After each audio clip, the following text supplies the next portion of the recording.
साथियों नमस्कार। हमारे चैनल में आपका स्वागत है। मैं हूं रामचंद्र मौर्य। संघ प्रमुख मोहन भागवत फिर बदले बदले लगते हैं। उन्होंने जिस तरह से कोलकाता में कहा कि भारतीय जनता पार्टी को लेकर के संघ को समझने की ज़रूरत नहीं है, यानी भारतीय जनता पार्टी की अहमियत संघ प्रमुख की नज़र में कम होती जा रही है। और यह अहमियत कम होने की वजह क्या हो सकती है, आज हम इसी की पड़ताल करेंगे और देखेंगे कि किस तरह से संघ प्रमुख आरएसएस के 100 साल पूरे होने पर जश्न तो मना ही रहे हैं, लेकिन यह दिखावटी जश्न है।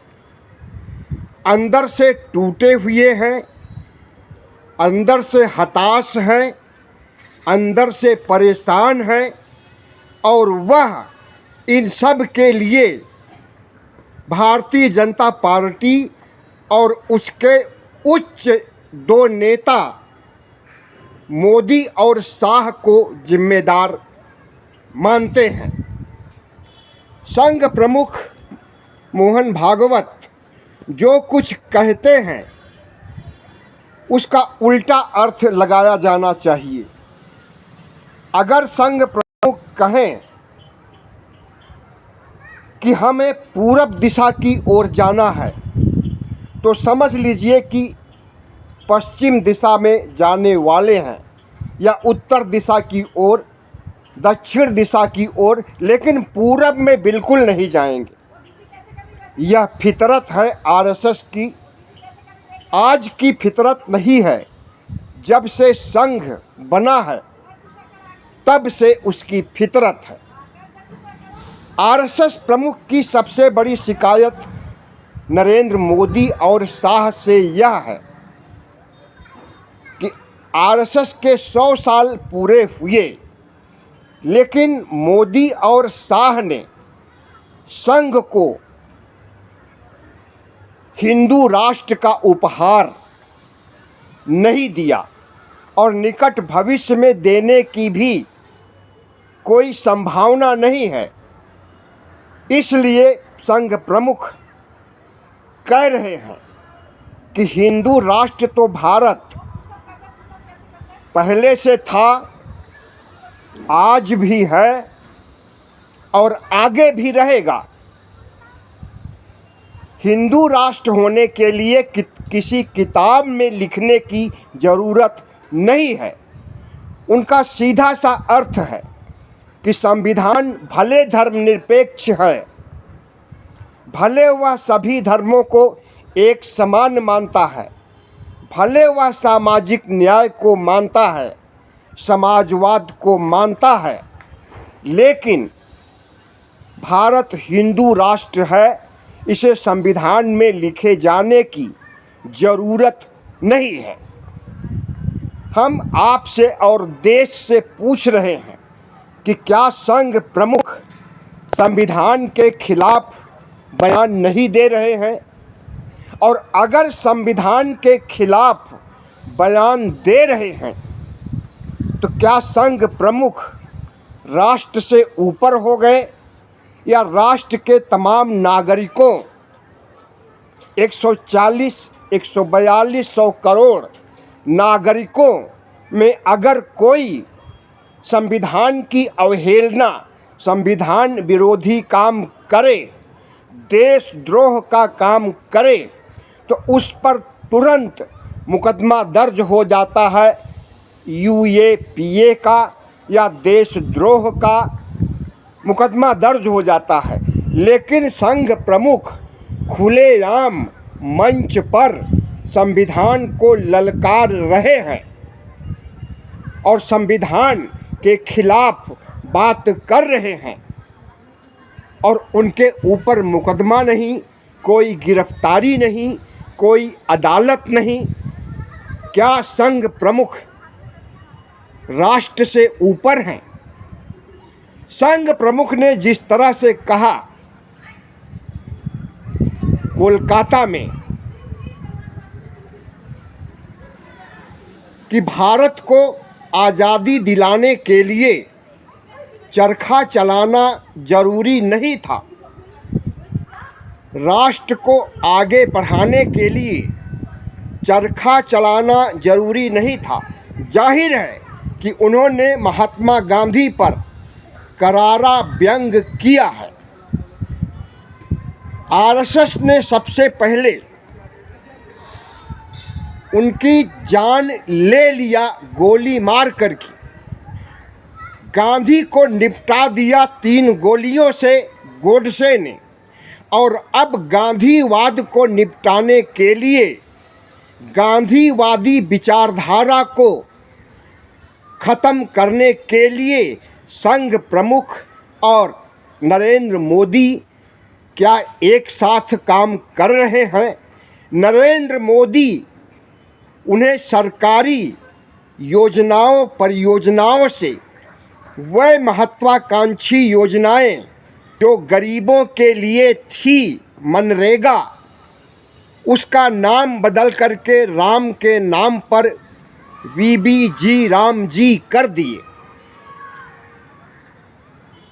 जिस तरह से नरेंद्र मोदी सरकार में बैठ करके सरकारी दस्तावेजों से गांधी को निकाल रहे हैं, सरकारी योजनाओं के नाम बदलकर गांधी को आउट कर रहे हैं, और मोहन भागवत तंज कस रहे हैं कि चरखा चलाने की ज़रूरत नहीं थी आज़ादी प्राप्त करने के लिए, तो यह आरएसएस की और भारतीय जनता पार्टी की सोची समझी रणनीति है।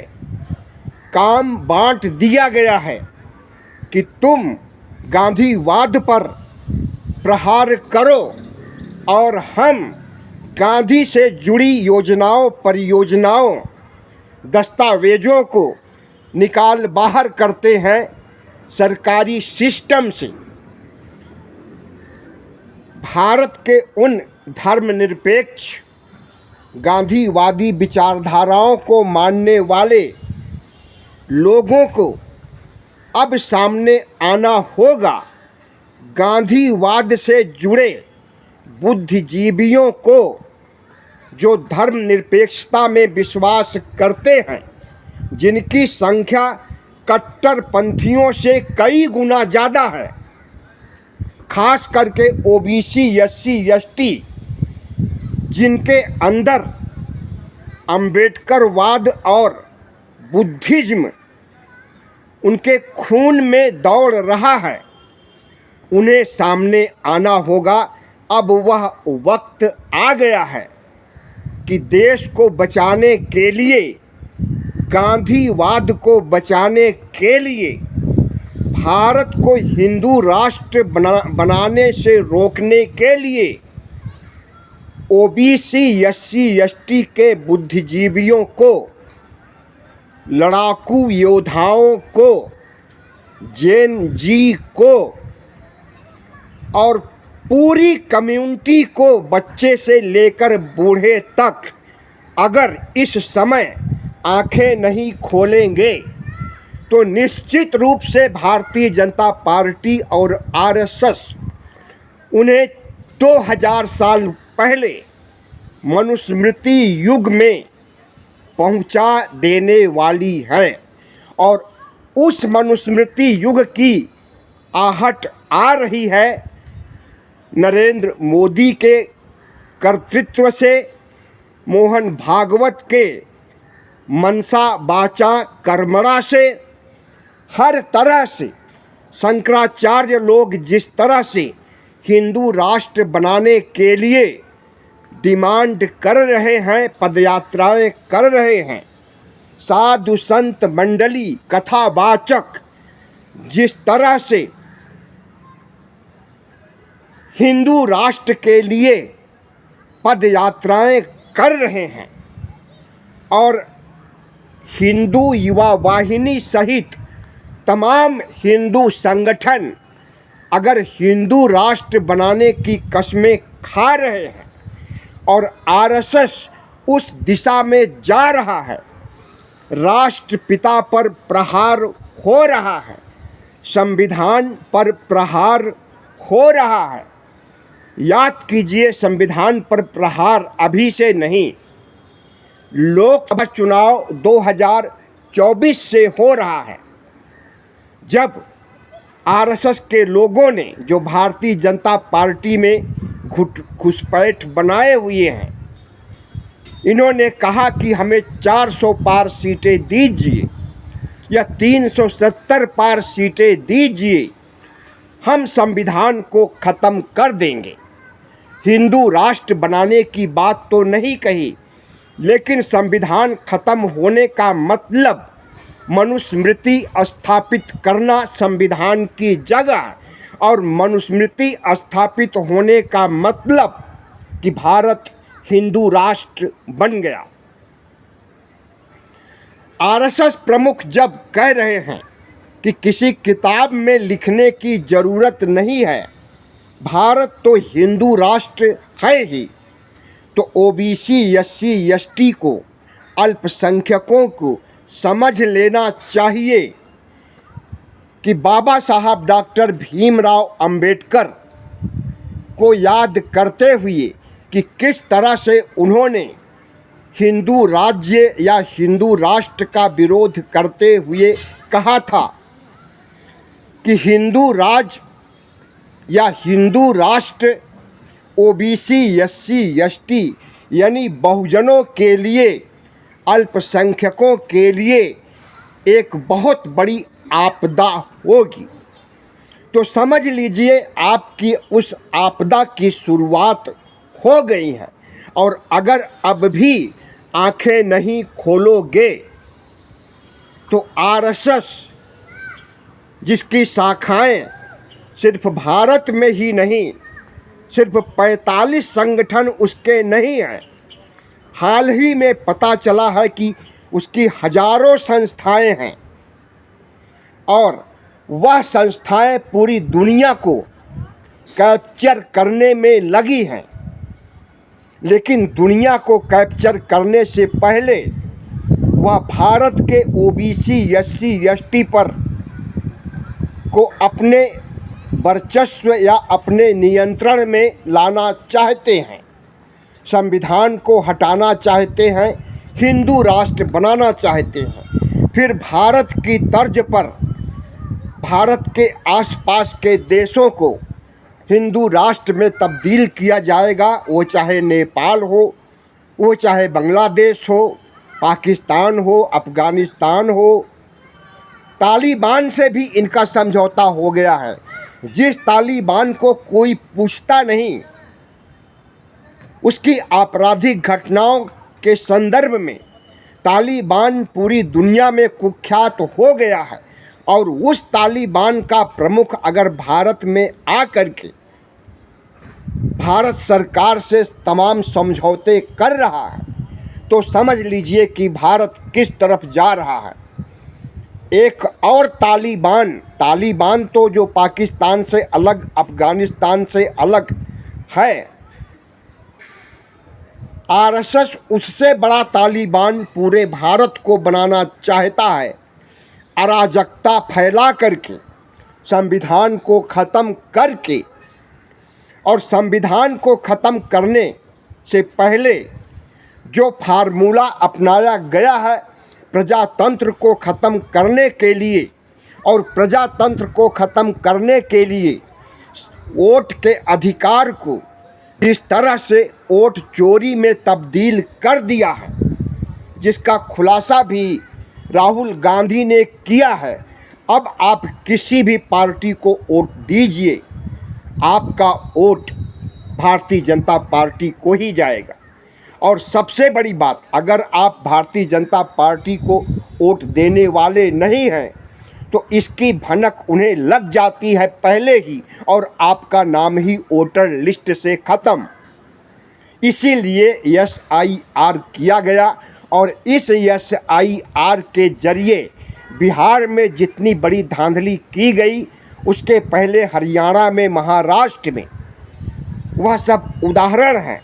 और वही हाल अब पश्चिम बंगाल, तमिलनाडु, उत्तर प्रदेश और असम में होने जा रहा है।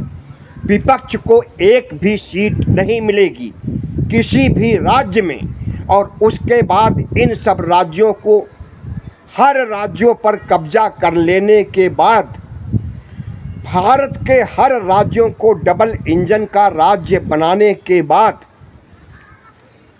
दिल्ली की सत्ता अस्थायित्व हो जाएगा नरेंद्र मोदी का, और फिर संविधान की जरूरत नहीं पड़ेगी।